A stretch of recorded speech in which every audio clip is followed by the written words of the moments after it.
It is so weird to review a shoe that I reviewed. I know it's not normal anymore. Like, how many times have I reviewed like certain Jordan? You know what I mean? So technically this is only the second one, but like still, this was a new colorway when I first reviewed it, and now it's a retro of the new colorway, and I'm like, bro, what the f-? Like, it's just weird, you know?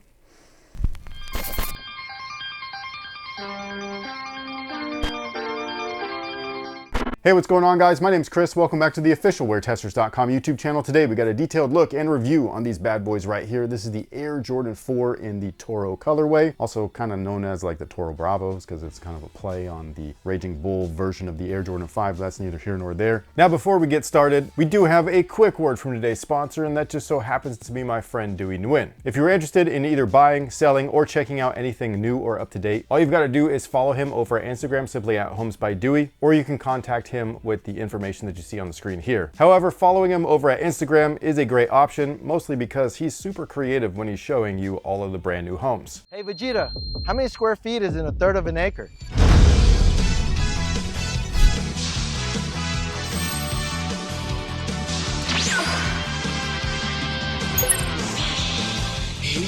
It's over 14,000! Again, if you're local to the Sacramento area and you're interested in either buying or listing, give Dewey a call at the number that you see here on the screen, or hit him up over at Instagram, simply at Homes by Dewey. And with that being said, they come in a face box. Did they originally? No, but they do now. They also come with this card that says color variation in nubuck leather is natural and a sign of quality leather. Each pair is unique. So they're basically forewarning you that every pair that you see is going to look a little bit different. And boy, they weren't lying. I saw a whole bunch of these, and oh man, some of them are dry as f looking. This one, not so bad, and even then, like, there's like issues on them, but like, that's one of the things where like, when people had the originals, are you going to really love this? I do think there's a good chance, but maybe not. I don't know. Like, people are weird with product like this, because the way that they saw this shoe first, when it first came out in 2013, these look way different. Not way different, but they look different. One of those differences would be the overall shape. This version of the shoe features the new shape, which is technically the old shape. And by old shape, I mean the original shape, all the way back in 1989, when the shoe first released. Whereas that 2013 version of the shoe was that era's shape of the Air Jordan 4, and they were okay. Like, they weren't crazy boxy or anything like that, like some of the Air Jordan 3s, but they also weren't as gorgeous as these, shape-wise. One of the other differences is the netting itself. The netting on this pair is reverted back to that original style netting. Even though it's not like original, it is a little bit different than even the Air Jordan 4 OG, like white cement, or the, what were they called? Alternate bread alternates, the black cements, but with leather. A little bit different than those, but the original version of the shoe actually had the really thin grid lines. The last difference would be the materials themselves. This little card right here would have you believe that they use some premium ass cuts of nubuck on this, and that is simply not the case. But the 2013 version featured a synthetic nubuck, which I actually, and this is gonna sound weird, I think that those felt and looked a lot better than this one. But I will say that when we're talking about like material quality, this does feature more raw material in it than those did. It's just that sometimes when you got synthetics, and I say this all the time, sometimes synthetics not bad. You know what I mean? Like, that's how you get a look, and that's how you get it consistent and looking good and all of that stuff, instead of inconsistent, which raw materials can do sometimes. So the original version in 2013 featured a rubbery feeling synthetic nubuck. The red was very bright and vibrant. They were gorgeous. These, like I said, they're using a mixture of natural nubuck, but it's not the good kind. It's nothing close to what they used on the Air Jordan 4 Lakers. So when we're talking about nubuck and comparing them, the nubuck on those, the nubuck on these, you can call it leather, but it's the particle board version of nubuck. And then they have a synthetic coat on top of that, which is how they got these to be red. I think that they're doing this to try and make them look as close to that original 2013 version as possible. Because as we all know, those Raging Bull 5s that feature actual suede that is dyed red, they tend to fade, and they tend to fade quickly. So those are one of those things that a lot of people, when they own those, they either ditch them or they have to re-dye them to make them like vibrant again. Whereas I think that this will not do that as much, but they kind of do it on their own. They're just not as, like, it's not such a big punch of red. Are there other smaller differences and things like that? Yes, there is, but nothing crazy, so I'm not gonna really talk about them. Now, the outsole is awesome looking. It's very simple. You got cement gray there, you got black, you got red, you got the Jumpman. That's something that I'm surprised that they kept. Being that this is a Chicago S or a Bulls-esque style colorway, this easily could have been different than the previous release, and they could have slapped the Nike Air branding on there, both on the bottom and on the heel tab, which they did not. Interesting move. Why did they do it that way? I would love to ask somebody, you know what I mean? Like, I need to go over there one of these times and just sit down with these guys and be like, why and how are you picking and choosing what to put Nike Air on? Please explain it to me. But anyways, moving on up, we've got a polyurethane midsole. Inside of the forefoot is an encapsulated air sole unit. In the rear is a visible air sole unit. On top of all of that is a polyurethane insole. That's a shocker. I can't believe this is in here. That's cool. And then, like I said before, the upper on these guys is nubuck, but it's not a good nubuck, okay? Like, I want to make sure that you guys know that. I'm not trying to dog the shoe or anything. I'm just being real. Like, especially when you had that release, the Lakers, the nubuck was so good. This, not even close. Outside of that though, they've got everything that you'd expect. The Flight logo and tab on the tongue, the Air Jordan patch behind the tongue, a rubber heel tab with the Jumpman branding. And in terms of overall sizing, they do fit true to size, so whatever you typically get, that is what I would grab with these guys right here. And if you are local to the Sacramento or Elk Grove area, you'll be able to find these in all sizes over at Phenom. If you were interested in grabbing them from Phenom, make sure that you follow them over at Instagram, simply at Phenom Global, so that you know what their launch procedures are going to be like. And with all of that being said, what is today's viewer submitted question of the day? Ready to get nerdy? This comment comes from the Jordan 12 video that we just did, the Bloodlines. In it, you compared the shoe's leather color to an action figure? Yes. So speaking of action figures, do you like collecting from American companies like Hasbro and McFarlane for their Marvel and DC stuff, or Eastern companies like, I haven't heard of these first two, LPZZ or InArts, or Mafex Mess Toys? Oh, like imports. Yes. I do both. That's the thing. I was like, at least I can say Mafex. Or is it Mafex? I always hear you and Eric call That's because it. we don't care.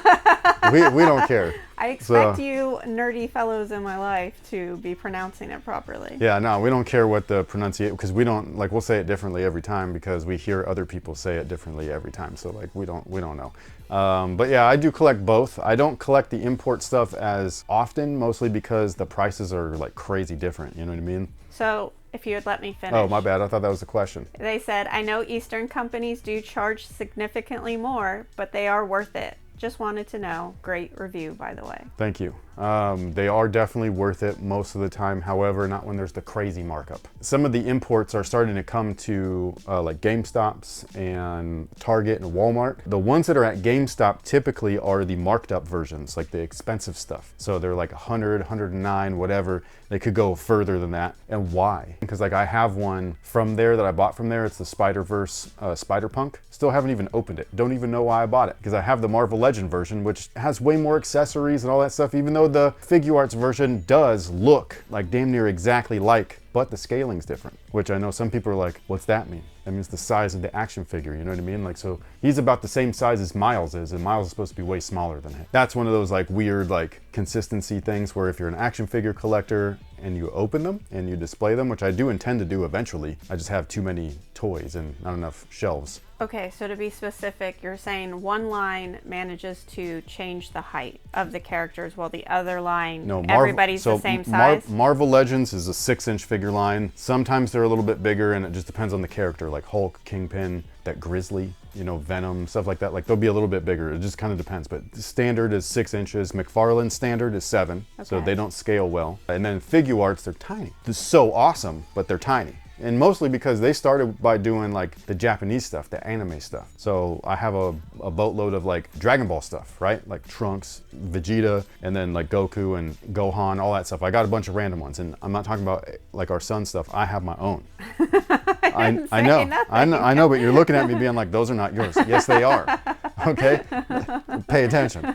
The Mafex stuff, that's the stuff that's like, it doesn't hit here, the stores. Oh, what I was gonna say though is that like the stuff at GameStop is like 100 plus, whereas the Walmart and the Target ones, they're usually about like 34, 35, maybe 40 at most. So in that sense, comparing that to a Marvel Legends or a McFarlane, what you're getting in terms of articulation, accessories, visuals, way more value there, or bang for your buck. But the scaling thing again is an issue. The Mafex stuff is just super expensive, but it might be my favorite looking, you know what I mean? Like I think I only have 3 legit Mafexes. I have Cyclops in the X Factor suit, I have yellow and blue Wolverine, and then I just got Daredevil. That one might be my favorite. The Daredevil is so sick, but they make ones that are bootlegs called CT Toys or Mess Toys. And yeah, that's what he was. Yeah, so like those are the bootlegs of the Mafex. I only have a couple of those, and it's because it's so hard to like get the good ones, you know what I mean? Because they're sold on like AliExpress. And so it's like,